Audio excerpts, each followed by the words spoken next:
Meus caros amigos e amigas que nos acompanham pelo Facebook da nossa editora Cleofas, é uma alegria estarmos aqui de novo. Hoje, um pouco mais tarde, porque eu acabei de fazer o programa na Canção Nova, Pergunte e Responderemos, das 4 da tarde até as 5 da tarde, e vim de Cachoeira para aqui, a cidade de Lorena. Bem, nesse nosso programa, nós estamos conversando aqui de assuntos variados, né? A minha ideia é 5 vezes por semana, mais ou menos, né? Abordar um assunto sobre a igreja, sobre a história da igreja, sobre a espiritualidade, sobre família, né?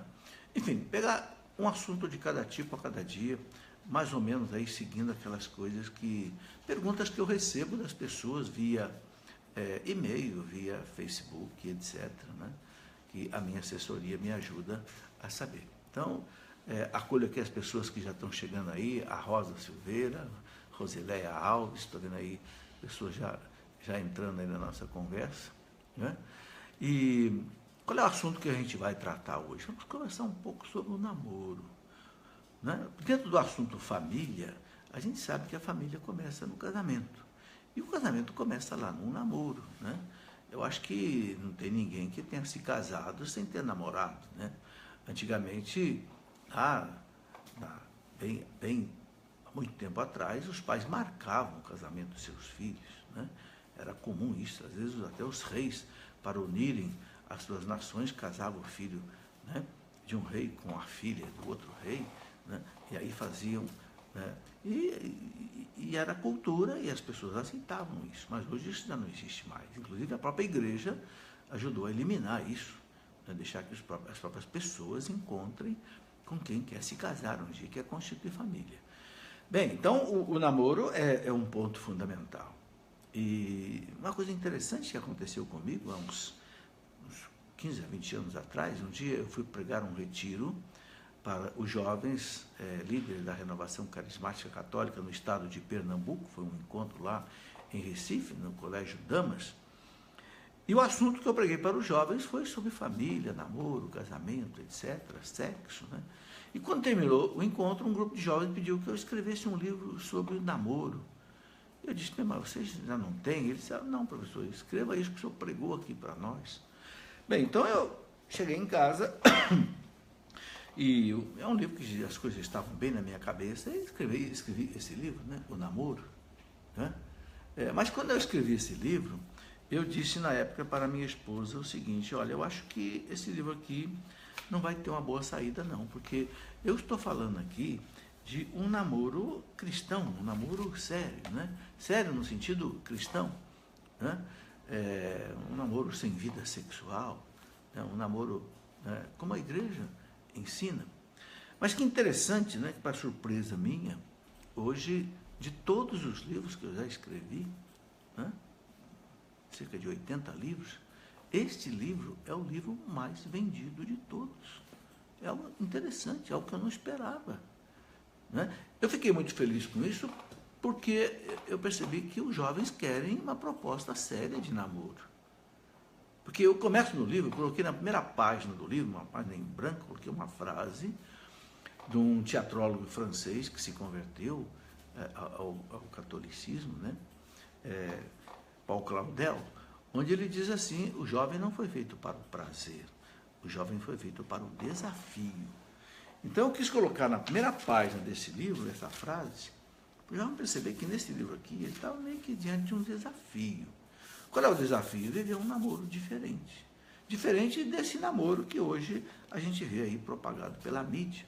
Um namoro onde a vida sexual é livre, onde muitas vezes os casais, né, já vivem tudo. A igreja tem uma proposta diferente. Bem, então eu gostaria de refletir um pouco hoje, né, o que é importante para que um namoro dê certo, um namoro vá bem, né? O namoro é uma coisa muito bonita, muito bonita. São duas almas que se encontram, dois corações que se unem, né? Ali começa, eu diria, uma família, né? É um namoro que deu certo, que transforma num noivado, depois num casamento, e você tem uma família, né? Quer dizer, o casamento é um namoro que deu certo, Né? Evidentemente, há namoros que não dão certo e os casais se separam e não tem nada demais. O namoro não é uma aliança definitiva. Alguns namorados usam uma aliança, né, de namoro, quer dizer, uma aliança de fidelidade. Enquanto eu estou te namorando, eu quero ser fiel a você, não quero ter outro namorado nem namorada. É bonito isso.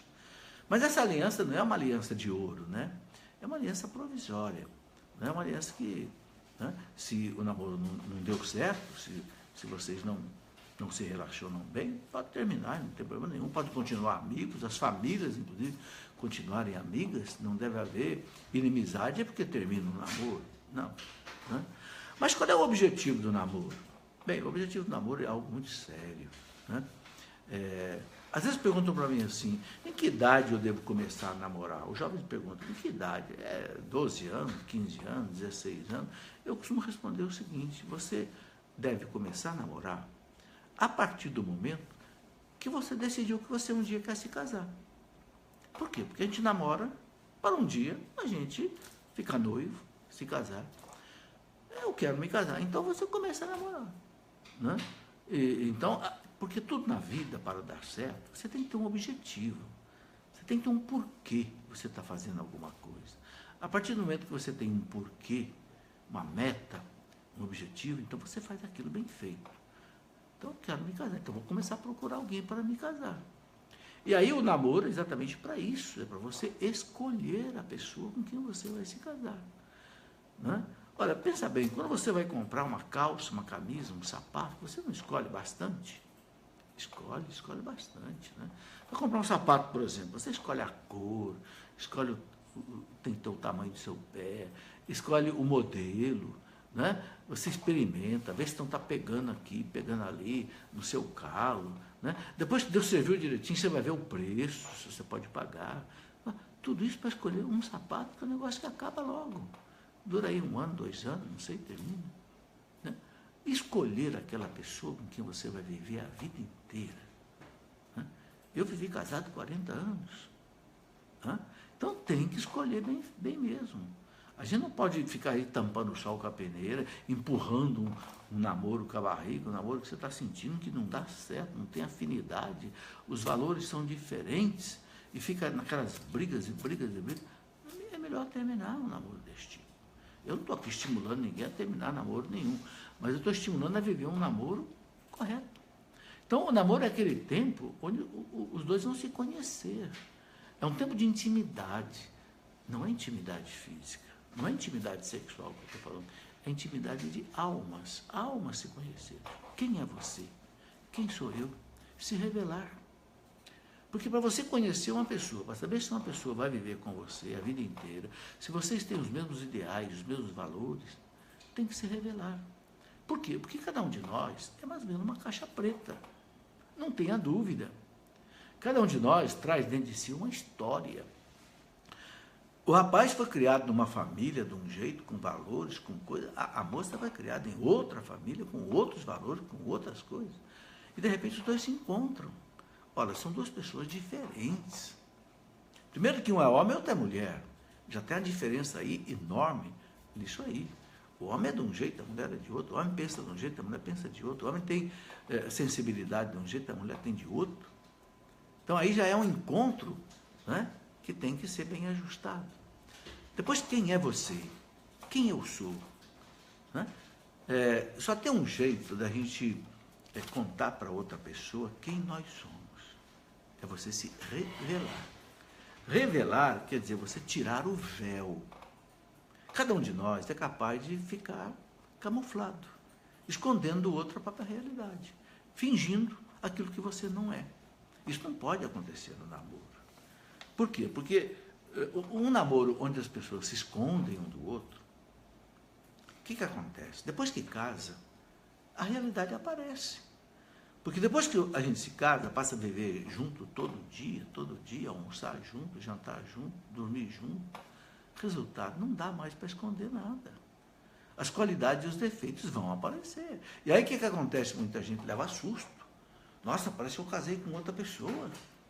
Eu me lembro que quando eu fui professor lá na Universidade Federal de Itajubá, muitos anos atrás, há mais de 30 anos, Eu dava aula lá na engenharia, um jovem no final da aula veio conversar comigo e disse assim: professor, eu queria conversar com o senhor, eu sei que o senhor trabalha aí com negócio de encontro de casais, de jovens.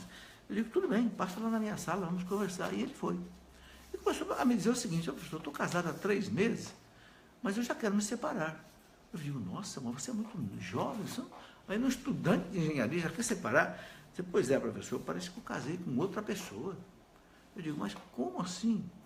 Olha, professor, não sei, quando a gente namorava, a gente não tinha dinheiro, mas ia lá para a casa dela, né? A gente ficava na televisão e tal. Naquele tempo não tinha internet, não tinha celular, não tinha nada ainda, né?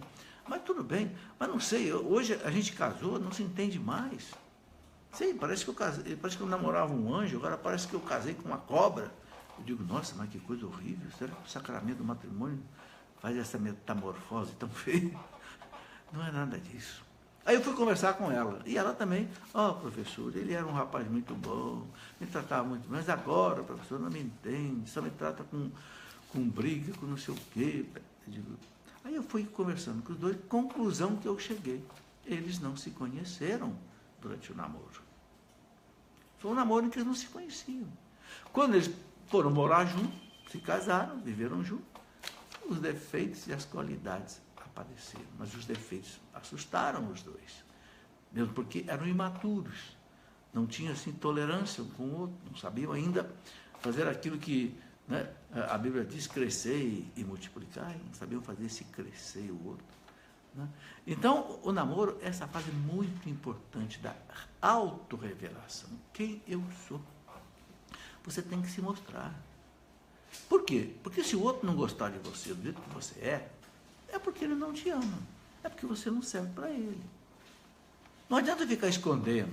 Não, escondendo: não, meu pai mora numa casa pobre, ou meu pai não tem carro, ou o carro do meu pai é feio, eu não posso mostrar isso para ele. Não, você tem que mostrar a sua realidade. É claro que não precisa mostrar tudo no primeiro dia de namoro, né, para não assustar também o outro, mas você tem que ir mostrando devagar. Quem eu sou, quem é minha família, quais são as minhas qualidades, quais são os meus problemas. Serve para você? Eu sirvo para construir uma vida com você? Eu tenho as mesmas afinidades que você tem? Né? Sabe, são muitas perguntas. Nesse livro do namoro, eu coloco muitas coisas, né? Bem, eu estou recebendo aqui já algumas perguntas. Estou vendo aqui a Elizabeth Silvério, que pergunta o seguinte: meu filho não parte para um outro relacionamento só porque o namoro anterior não deu certo. Como posso ajudá-lo? Ô, Elizabeth, converse muito com ele. Não é porque um relacionamento não deu certo que a gente vai ficar com medo de outros, né? Tem um provérbio lá do povo que diz que o cachorro mordido por cobra tem medo de linguiça, né? A linguiça não morde, né?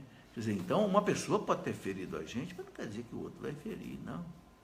E algumas pessoas perguntam assim: professor, como é que eu faço para arranjar um namorado, uma namorada, né?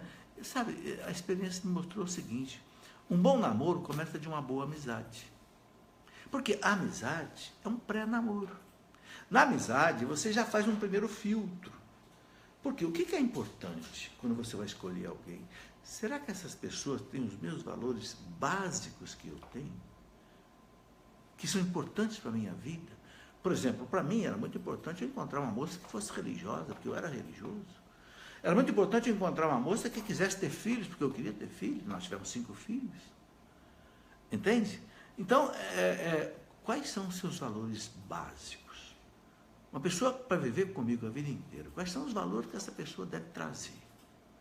Aí na amizade, você já faz aquele primeiro filtro, aquela peneira grossa. Se você percebe numa amizade que a pessoa não tem os valores fundamentais que você precisa, que você tem como importante, você então não transforma a amizade num namoro. Não vai pedir a moça em namoro, nem o rapaz em namoro, continua na amizade. Mas quando você percebe que na amizade já existe aquilo que você está procurando, pode transformar essa amizade num namoro, né? Bom, aqui tem outra pergunta da Ângela Maria, que pergunta o seguinte: a gente pode ser feliz sem ter um namorado? Pode, né? Eu me lembro de um livro maravilhoso que eu li na minha infância, que me fez muito bem, Inclusive, esse livro, ele é francês, eu mandei buscar esse livro na França, inclusive, porque ele parou de ser publicado aqui no Brasil. O livro chama-se Construir o Homem e o Mundo. O autor é um padre francês que já faleceu, chamado Michel Coat. É um dos livros que mais bem me fez na minha vida. Eu li esse livro desde 13 anos de idade. Bom, nesse livro, Construir o Homem e o Mundo, Michel Coat diz assim: solteiro ou casado, só o egoísta desperdiça a própria vida. Só o egoísta desperdiça a própria vida. Então, se a pessoa vive uma vida de amor, fazendo bem para ela, fazendo bem para os outros, ela é feliz. Não é? Há um provérbio que diz: é melhor às vezes viver sozinho do que mal acompanhado. Não é? Então, também tem esse risco, um namoro atravessado, um namoro mal construído, né? Pode levar a mais infelicidade do que uma situação da pessoa viver sozinha. Porque ela pode ser feliz. Há muitas mulheres solteiras que viveram a vida inteira solteira, homens também. Talvez seja mais, a gente encontre mais mulheres, mas eu conheço muitas mulheres, né? Sem falar daquelas que consagram a vida aí religiosa, né? E outras coisas. O Diogo Rodrigo pergunta aqui para nós o seguinte: existe um tempo relativo do namoro até o noivado, e noivado até o casamento? Se os dois se amam, frequentam e participam de movimento da igreja, têm plena certeza do amor, podem se casar mesmo com 1 ano e meio de namoro e de noivado? Ô Diogo, é uma coisa que relativa, né? Eu, por exemplo, entre namoro e noivado, tive 4 anos, e foi bom, porque 4 anos é um tempo que você conhece bem a outra pessoa, né? Tem um provérbio que diz assim: para você conhecer uma pessoa, você tem que comer 1 quilo de sal com ela, né? Quer dizer o quê? Numa refeição, você come mais ou menos aí, talvez 10 gramas de sal, né? Se você dividir 1000 gramas, que é 1 quilo, por 10, você vai ter 100 refeições, né? Se passar de 10 gramas para 20 gramas, você tem 50 refeições juntas. Aí você conhece a pessoa. Quer dizer, é preciso de tempo para conhecer alguém. Então, não é aconselhável que o namoro seja muito rápido. Eu diria que se o casal tem bastante maturidade, né? Um casal que não é infantil, não briga por causa de qualquer coisinha, por causa de qualquer picuinha. Um casal que tem maturidade, sabe o que quer, tem Deus na sua vida, tá? De repente, 1 ano e meio, 2 anos é suficiente para um namoro e um noivado. É relativo isso. É relativo. Há pessoas que namoraram muito pouco tempo e foram felizes, e outros que namoraram muito tempo e não foram felizes. Então, é relativo. Cada caso é um caso, não dá para responder. Olha, eu quero aproveitar para contar uma coisa interessante. Interessante mesmo, né? Teve uma vez que, no dia 12 de junho, que é dia dos namorados, o portal da Canção Nova lançou uma pergunta no ar. O que você quer saber sobre namoro? Mande sua pergunta.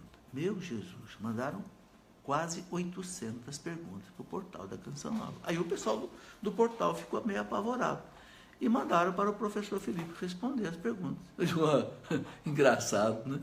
Vocês perguntam e eu que respondo. Não tenho condição de responder todas as perguntas.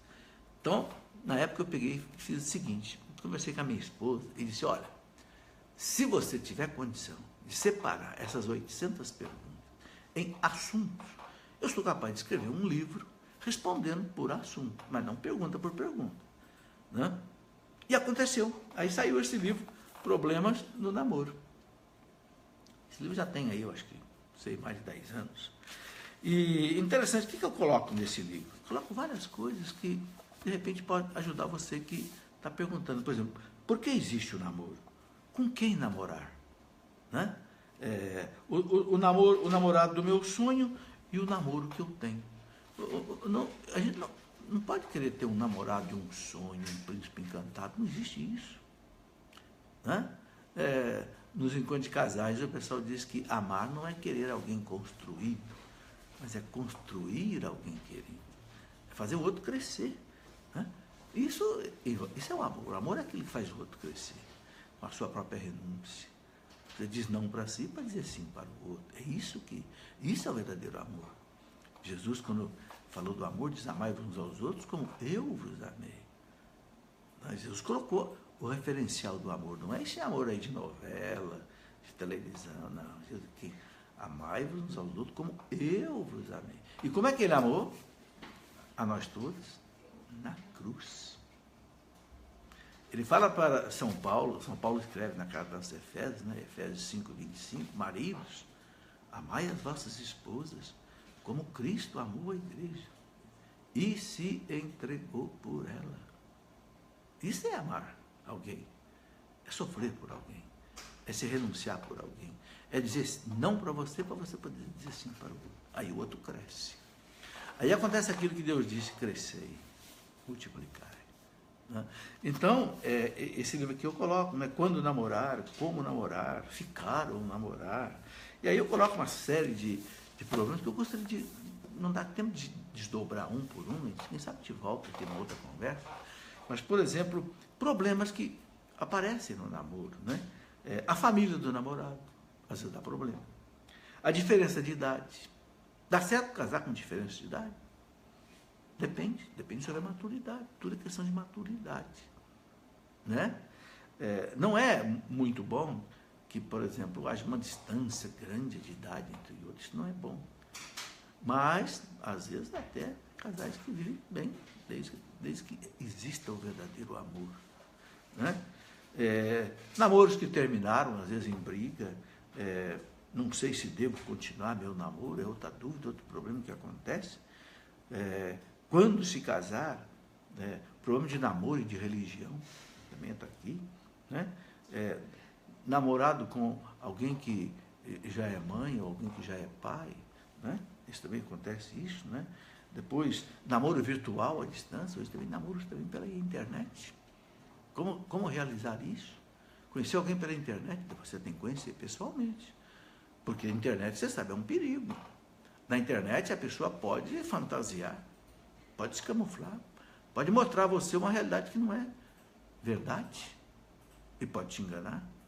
Então é muito importante que, começou um namoro virtual, você logo trate de conhecer essa pessoa, com todos os cuidados, com toda a precaução, né? Não sei se for necessário você, não sei, de repente levar alguém com você num primeiro encontro, saber quem é a pessoa, etc. Tal, né? Sabe, gente, o nosso mundo, infelizmente, tem as suas traições, né? A gente precisa tomar cuidado, né? Depois aqui tem outros problemas, né? Namoro e sexo. É outro problema que acontece em namoro, né? O namoro não é para viver a vida sexual ainda. Por quê? A igreja ensina. Eu estou falando aqui para namorados, jovens, pessoas católicas, né? Eu sei que tem gente que não aceita o que eu estou colocando aqui, e tudo bem, cada um vive aquilo que quer viver, certo? A liberdade de consciência, a liberdade de pensamento, etc. A igreja ensina que a vida sexual é para ser vivida só no casamento. Porque ali o sexo está aberto a gerar a vida. E a vida não é para ser gerada de uma criança, nem no namoro, nem no noivado, é ser gerada no casamento. Ok? A igreja ensina que o ato sexual ele tem duas dimensões, a dimensão unitiva e a dimensão procriativa. Então, é algo adequado ao casamento. Portanto, a igreja coloca que o casal não deve viver uma vida sexual no namoro, né? E aí a gente percebe o seguinte: muitas vezes, alguém, de repente a moça, para não perder o namorado, às vezes cede na parte sexual, né? É perigoso, porque pode vir uma gravidez, né? Eu, sabe, fui diretor do campus da USP aqui em Lorena há muitos anos. De vez em quando chegava um rapaz para mim: ó, professor, eu vou trancar minha matrícula porque a minha namorada ficou grávida, eu vou ter que trabalhar agora para manter, sabe? Interrompia, às vezes, um curso de engenharia. Quer dizer, por quê? Porque colocou o carro na frente dos bois. Espera. A gente casa, depois vai ter a vida inteira para viver a vida sexual, né?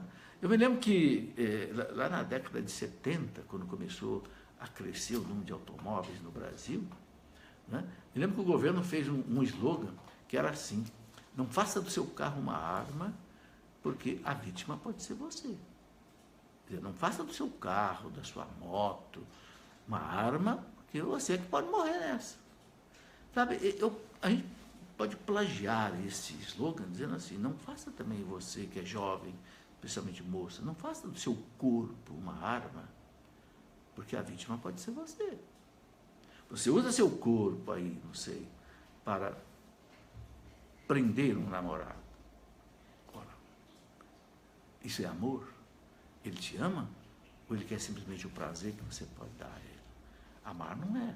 Amar não é gostar. Eu gosto de fazer essa reflexão com os jovens. A gente diz assim, eu gosto de maçã. Tá certo, o que você faz com a maçã? Você mete o dente na maçã. Você come toda a maçã. Depois você joga a maçã, o restinho no lixo. A mesma coisa você faz com uma laranja. Será que isso é amar? Não, você não ama a laranja, você não ama a banana que você gosta. Gostar é um ato egoísta. Eu destruo, né, para me satisfazer. Tudo bem, eu posso fazer isso com uma fruta, mas eu não posso fazer isso com uma pessoa. Né? Não posso fazer isso com uma pessoa, destruir uma pessoa, querer tirar dela todo o prazer que ela pode me dar, e muitas vezes depois eu abandono essa pessoa. Por que existe aí tantas jovens, e aqui não quero tirar pedra nelas de jeito nenhum, por que existem muitas jovens aí, hoje lutando para criar o seu filho sozinho? Porque, infelizmente, muitas vezes um rapaz não teve a coragem, a hombridade de assumir o seu filho. Né? Então, fica a moça cuidando do seu filho sozinho, lutando, com tanto sacrifício. Né? E repito mais uma vez, não estou aqui para tirar pedra em ninguém, não, pelo contrário. Eu acho que são moças até que valiosas, que assumem a responsabilidade que um homem não soube assumir. Né? É duro, sabe? A gente vê, a galinha não abandona seu pintinho. Né? Nem a cobra abandona seu filho no ninho. Mas tem homem, tem rapaz, que não é capaz de assumir o seu próprio filho. É triste isso, né?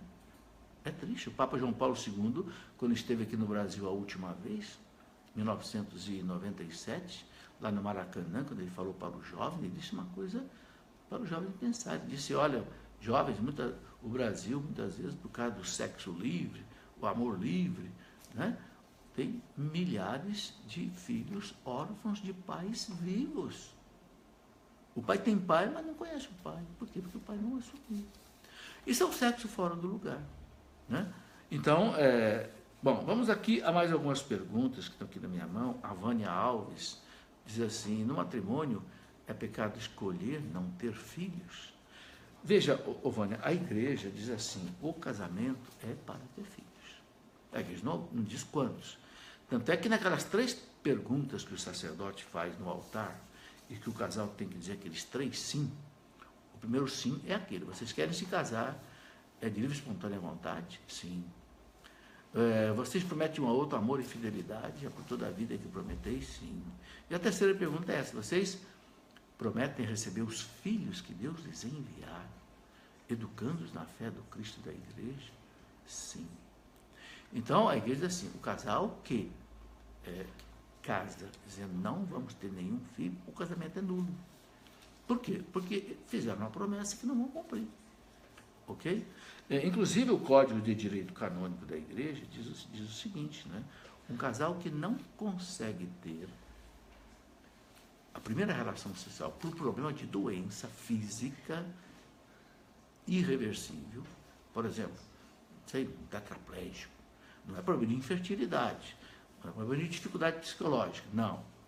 É problema que a pessoa fisicamente não tem condição de realizar o ato sexual. E quem atesta isso é a medicina, não é a igreja, não é o bispo nem o padre. A igreja, um casal desse não pode casar. Por quê? Porque o casamento se consuma no ato sexual. E se o ato sexual não acontece por problema de dificuldade física irreversível, então aí não pode acontecer. Bem, a Hilda Ágil pergunta o seguinte, um diácono viúvo pode namorar? Ô Hilda, não pode. Quando alguém aceita ser diácono, ele faz uma promessa de não se casar mais, se ficar viúvo. Agora, não sei se o bispo poderia suspender aí o diaconato dele, a atividade diaconal e autorizar ele a casar. Mas eu acho que continuar exercendo o diaconato, né, e casar de novo, pelo menos, em princípio, não pode. Né? Joyce Barreto pergunta assim, existe realmente uma pessoa certa, escolhida por Deus para nós? Ou nós escolhemos com base em todos esses princípios e Deus abençoa? Ô Jorge, eu acredito mais nisso que você disse, né? Nós escolhemos com base em todos esses princípios e Deus abençoa. Deus ajuda. A gente deve pedir a Deus. Tudo que a gente deve fazer na vida, a gente deve pedir a Deus. Jesus disse, sem mim nada podeis fazer. Então, Senhor, eu quero namorar. Eu quero me... Então, Senhor, ajuda a encontrar a pessoa certa. Claro, reza, pede, sim. Jesus pedir, recebereis, bater, abrir-se-vos. Claro que tem que pedir. Mas veja bem, Deus não vai mandar uma pessoa bater na sua porta e dizer, olha, sou eu. Não, você tem que procurar. Tem que ver, ter as amizades, e frequentar os ambientes onde você sabe que tem pessoas que pensam como você. Entende? E pedir a Deus também que ajude. Não é? A você encontrar essa pessoa. E Deus ajuda. Pode ter certeza que Deus ajuda. Bom, aqui a pergunta do Diogo Rodrigues. Não, já essa pergunta já foi. Né? Bom, eu quero ainda colocar aqui um livro que também eu penso que pode ajudar os jovens. Né? O Brilho da Castidade. Esse livro eu escrevi porque muitos jovens me perguntam assim, professor, como viver a castidade? No namoro, fora do namoro. Então, eu procuro mostrar nesse livro o seguinte, a beleza da castidade, a força da castidade, como a castidade é saudável antes do casamento. Uma das razões que a igreja coloca é o seguinte, um jovem que ele vive a castidade antes do namoro, é um jovem que treinou a ser fiel depois de casado. Porque se antes de casado, o jovem começa a trocar de mulher, fica com uma, fica com outra, fica com outra, fica com outra. Será que depois de casado ele vai ficar só com a sua esposa? É algo difícil. Mas se ele exercitou na sua vida de namorado, fidelidade, castidade, ele pode, depois de casado também, viver essa fidelidade, essa castidade. Muito bem, meus irmãos, eu sei que ainda muita coisa que nós podemos conversar, mas vamos ficar por aqui hoje. Eu penso que já deu para a gente trocar um pouco de ideias, né? Eu quero terminar pedindo a Deus, fazendo uma oração. Todos vocês que me acompanham, que nos acompanharam, né? Pedindo a Deus que nos dê essa graça, né? De nós termos constituído uma boa família. A partir do namoro, que Deus nos dê um namoro cristão, um namoro firme, um namoro onde você possa escolher a pessoa correta. Nós queremos pedir, Senhor, essa graça e essa bênção, né, para todas as pessoas que nos acompanharam até aqui. E pedindo a Nossa Senhora, a Virgem Maria, São José, que são, podemos dizer, os patronos da castidade, né, que protejam esses jovens, que dê-lhes força para que possam viver o namoro como a Igreja nos ensina. Glória ao Pai, ao Filho e ao Espírito Santo, como era no princípio, agora e sempre. Amém. Em nome do Pai, e do Filho, e do Espírito Santo. Amém. Muito obrigado pela sua audiência.